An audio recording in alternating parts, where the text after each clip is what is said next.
Stanko. Oh, the Stanko. You did great. Hello, everyone. We're back here, episode 3, and I just thought I would take a couple minutes to talk about drafting in a group. I've been doing a lot of group rides, and I've been noticing some things, and I don't think I know all that much, but there are some basic guidelines that just make riding more fun. So I thought I would take an opportunity and kind of demonstrate those. Luckily, I have some buddies here who are willing to help us out outside with their bikes, and so we're going to go take a look and go through some examples. So come on, follow us.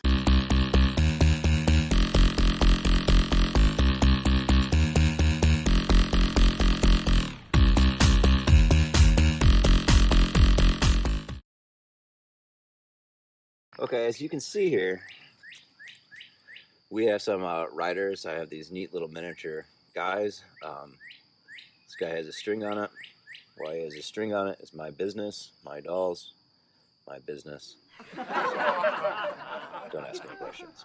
So, a lot of times when we ride, first of all, in Ohio, I believe we have 3 feet that we can ride. So technically we can ride side by side. What that also means is that we can go all the way over to here, and it is totally legal. And really, on the country, you can go all the way over to the yellow line. But when we ride, a lot of times in groups, what I've noticed is that the lead guy, when he gets done, he pulls off, goes back, and goes like this, right? And then we go like this, all over, and we go up, but we always in groups rotate to the left. That seems to be the standard in group rides in general. And that sort of makes sense because what that means is that the tail end is always, which kind of goes like this, these riders in the back, they're always going, not weaving into traffic. But the reality of the situation is this only makes sense when we look at this. Not all drafts are created equal. Wind direction is the main thing. So if the wind is going head on, then you actually want to be in a straight line. And if the wind is coming from this direction or this direction, right, like this, then pulling off to the left makes perfect sense.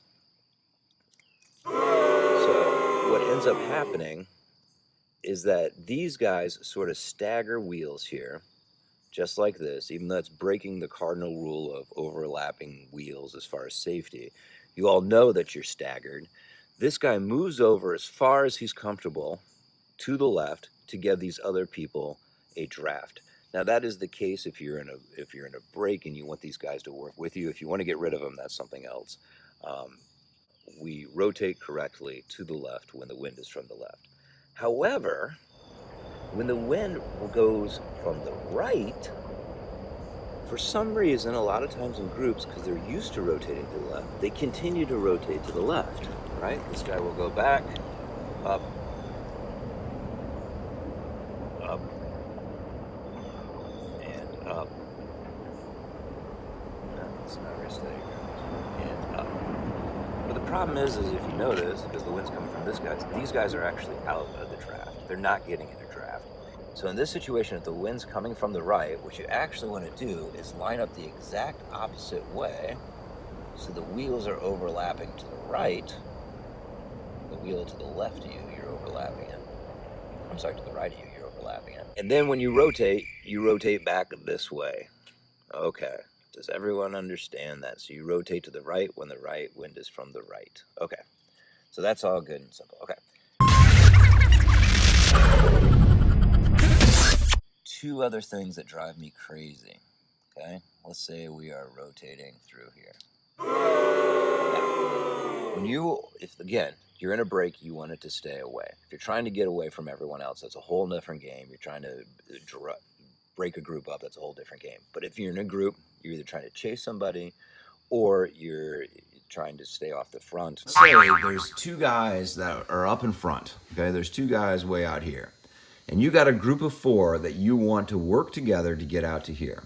What that means is that what this group has to do has to keep a higher average rate of speed than the two guys that are out at front. That does not occur with jumpiness, okay? And what I mean by that is if this group starts attacking each other, they can do it maybe once or twice just to increase the speed and drop off dead weight out of the groups. But if they just keep attacking each other, they will never be as efficient as two guys that are out front that are working together well. So the goal of this chase group, or a group that's in the lead that wants to stay away, is the efficiency of the pace line.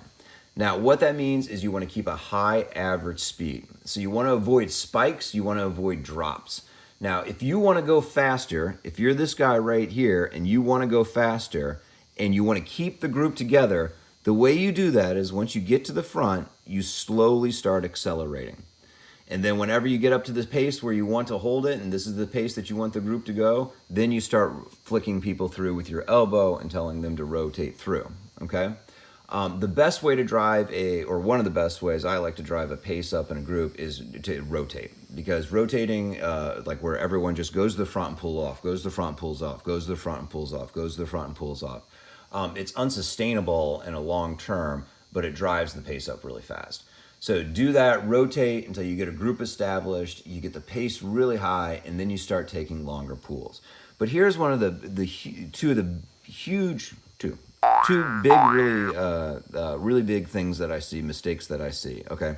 First of all, when this guy is rotating off, okay, one of the things that people do is this guy pulls off, and this guy, for some other reason, accelerates, okay?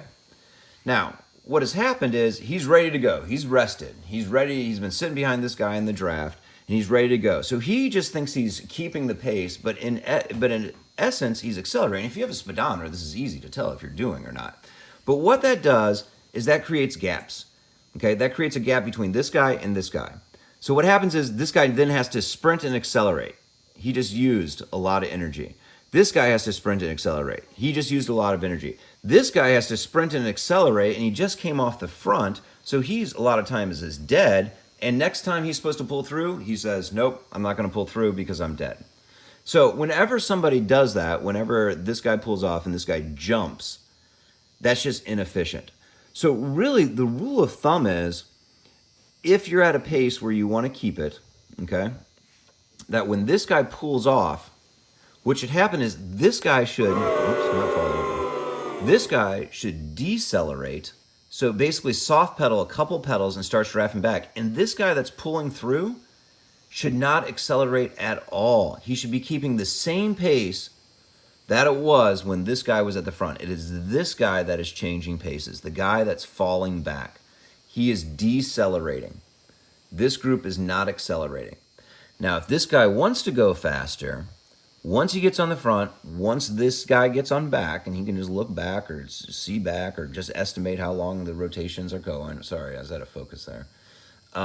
Then this guy can start accelerating. Okay. Now again, all this will change if the wind direction is this way. All this rotation will just go this way. Okay. So when this guy wants to get off the front, he'll just drop back and he'll actually drift back, and then it'll be smooth. And then this guy will go up, he'll go over, he'll go over, and he'll go over. Okay. The second thing that really bothers me in a rotating pace line, first one is this guy accelerating when this guy pulls off. The second thing, which is just as bad, although it doesn't hurt the body as much, is when this guy drops the pace when this guy pulls off. And this happens, I think, because people want to contribute, but they're not quite as strong as the rest of the group. So what ends up happening is they think they're going to compensate for the lack of speed by more time at the front, but that actually just drops the pace.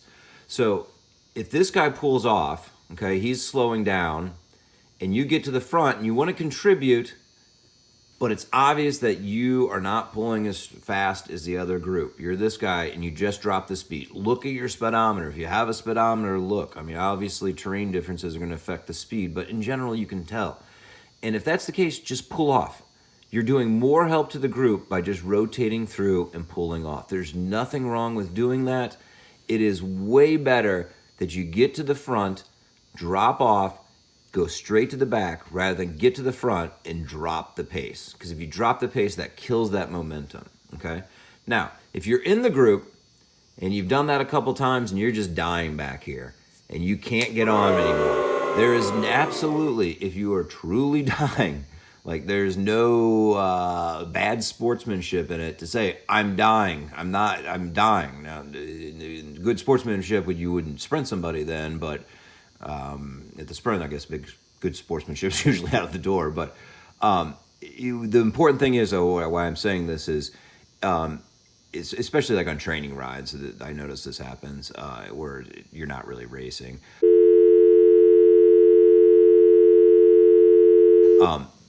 When this person drops off, if you're not going to rotate through, when this person gets back, you need to drop back a little bit, tell this person, I'm not getting on, so they know that this is the wheel. Because if you don't do that, then what ends up happening is when this person comes back, you sit there, and either they get behind you, and then when this person pulls off, you don't pull off, and you go right here. And this guy doesn't know what you're doing. So he just stays there, and again, this guy drops the pace. This guy's out of it, right? He's back here. He's off the road. This guy drops the pace because he's trying to pull off. This guy just follows him. He doesn't know he's supposed to pull through, so he pulls through, and the whole pace of the group drops. So, again, if you're not up to working, no shame in your game. It happens. I do it quite a bit because I'm suffering. But when this guy pulls off and goes back, you also drop back. Give him a little signal, hey, it's me, I'm last, this is your wheel, get back on, and then you sit back on, okay? But quite frankly, in most situations, if you're dying, the best thing to do, because when you drop back, it requires some effort to accelerate back on. So the best thing to do if you're dying is just rotate through. So this guy goes back, this guy pulls for a while, okay, whoop, whoop, whoop, whoop, this guy's dying, okay? So as soon as he gets to, just rotate right back. Double pace lines. Double pace lines are often used when you're going to the hard section of the rides, when you're chatting casually but don't want to just bunch up. In most places I lived, it's the way group rides start. It's just the default of group rides. Again, when the person in the front, when you're one of these two guys and you're tired, when you pull off, these two guys do not accelerate. Do not accelerate. These two guys should decelerate. Then these guys get to the front, and if they want to accelerate, they slowly bring up the pace. That's if you want to keep the group together. Now, the other thing what you want to do when you're doing a double pace line, and if it's really windy, this gets a little tricky. But in general, the rule of thumb in a double pace line is when these guys go off, they peel off like this. So this guy's going to come out to the left. This guy's going to come out to the right. These two guys, let's see if I can do this, will come up through here without knocking each other over. This guy's a little squirrely. And then he'll drift behind, and then he'll drift behind.